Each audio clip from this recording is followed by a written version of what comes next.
Subtopic 4.5 Force between two parallel current carrying conductor. Okay, two parallel conductor will exert a force on each other when current is passing through both of them. So the force depends on the direction of the current. If the current in both conductor are in the same direction, that means the two parallel current carrying conductor have an attractive force. But if the direction of current is opposite, that means the two parallel current carrying conductor will experience a repulsive force. So each conductor is actually exposed to the other wire's magnetic fields. Then the both wire will experience a magnetic force. So we can see here, okay, this is a two parallel conductor. I show you if the current in both wire are in the same direction. Actually, we have to use the right hand rules, okay, to determine the direction of the forces for each of the wire. Okay.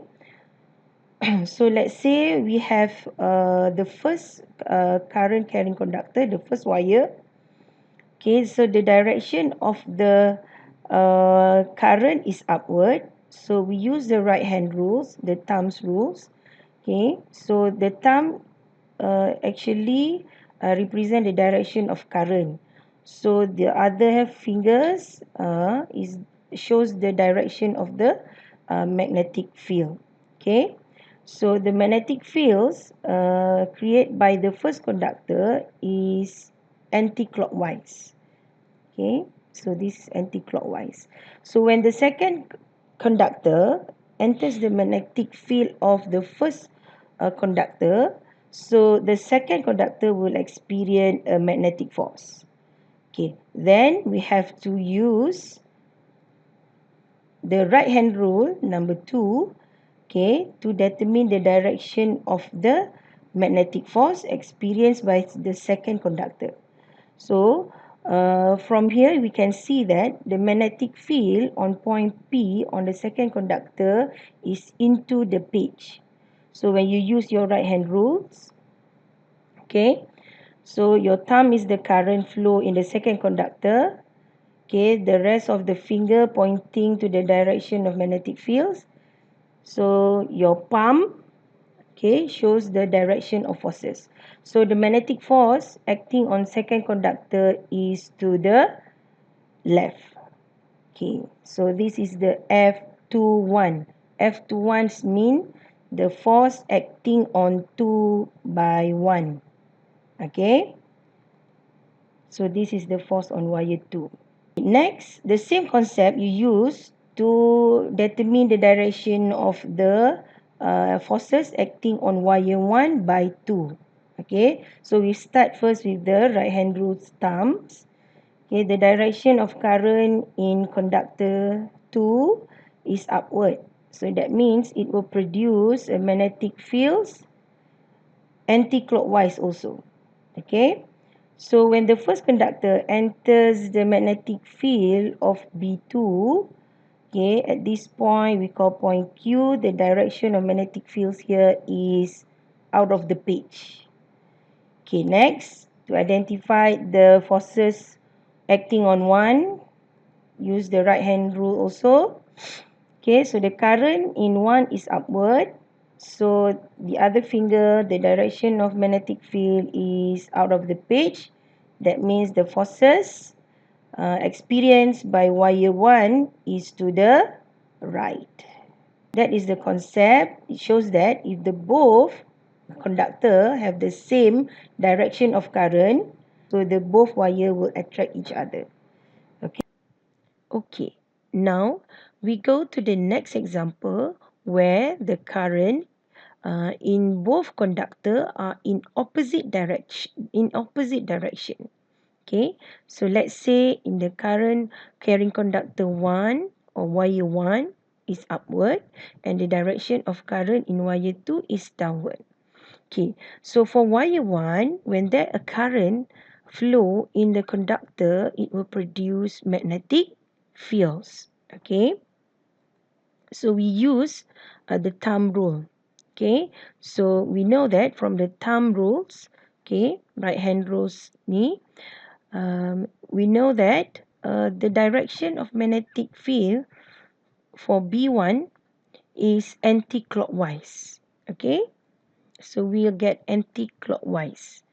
So at this point where the second wire is located, so we mark as point P. So at this point P, the B1 is actually into the pitch. Okay, so when wire 2 enters magnetic field wire 1, that means the wire 2 will experience a magnetic force. So to identify the direction of forces acting on wire 2, we have to use another right hand rule, that is palm rules, to identify the forces. Okay, let's say we have B1 is into the pitch. Okay, and then use the right hand rules, the palm rules. So the direction of current in wire 2 is downward, and the magnetic fields B1 at point P is into the pitch. That means the forces acting on wire 2 is to the right. So same goes for wire 1. Okay, so when the current flow in the wire 2 will produce magnetic fields clockwise direction. Okay, because the current is downward. Okay, use the right hand rule, thumb rules. So we know that the direction of magnetic fields produced by wire 2 is clockwise. So the point here where the wire 1 is located, we mark as point Q. So at this point Q, B2 will be the same also into the page. Okay, so wire 1 will experience a force. Okay, to identify the forces, we have to use again the right hand rules. Okay, the direction of the current in wire 1 is upward. The B, magnetic field B2, is into the page. So we know that the direction of forces acting on wire 1 is to the left. So it's proof here. You can see here, the both wire is actually repel each other, because wire 2 will go to the right and the wire 1 will go to the left. We want to produce one equation that is force per unit length. So we can calculate the force per unit length for both of the wire using the equation forces acting on current carrying conductor that you have learned before this. Okay, let's say we have a current in wire 1 produce a magnetic field B1 at location of wire 2. So we concentrate at point P only. Okay, so let's say point P. So we can calculate the B1, that this magnetic field B1 produced by wire 1 at point P. Okay, so we use equation B1 equal mu naught I1 over 2 pi D. Okay, where D is the distance between two wire. Okay, so wire 2 will experience a magnetic force of F21. Okay, because of wire 2 enters magnetic fields B1. So wire 2 will experience a magnetic force. So we label as F21. So F21 equation is equals to BIL. So why does it B is B1? Because just now we know wire 2 is in the region of magnetic field 1. Okay, that's why B is come from wire 1.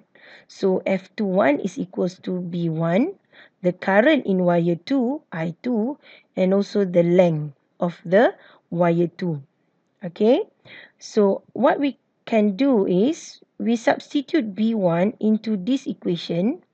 Then you will get F21 equals mu naught I1 over 2 pi D times I2 times L. Okay, simplify the equation. You can say mu naught I1 I2 over 2 pi d. Okay, so if we put the L, okay, bring the L to the other side, we can have F21 over L. So F21 over L is actually the force per unit length. Okay, so the force per unit length for wire 1 and wire 2 is actually the same, because you can look here, if we put F21, this one will be I2 I1. If we put F12, here also is what? I1 I2. So actually force per unit length for both wire is actually the same. So if the question asks you to find the force per unit length for the wire, means you can use equation mu naught I1 I2 over 2 pi d, where I is the current flow in wire 1, I2 is the current flow in wire 2, and d is the distance between both wire.